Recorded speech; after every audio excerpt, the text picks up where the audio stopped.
Hello and welcome to the Cheap and Easy Cooking Show.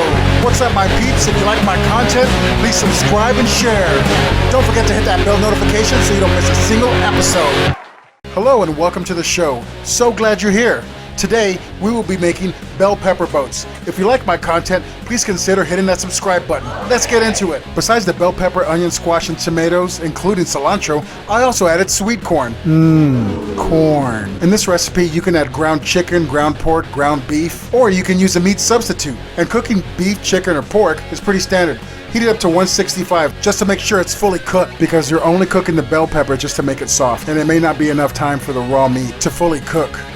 Here's what I use to season the meat, but you can use any combination of your choice. Remember, make it yours. Everybody has different tastes and different expectations when they eat. I'm putting in some extra garlic because that's what I like. I used about a teaspoon of everything shown except for the salt. I didn't have any breadcrumbs today, so I used crackers instead.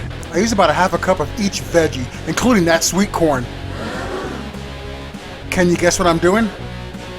I'm cracking the crackers. I learned this in ninja school. Cutting cord, your bell pepper should look something like this. And don't forget the cheese. And this is how they turned out. I think they turned out awesome, and they tasted even better. This is so simple, anybody can make it. Thank you for a great time. See you soon. Thanks for watching.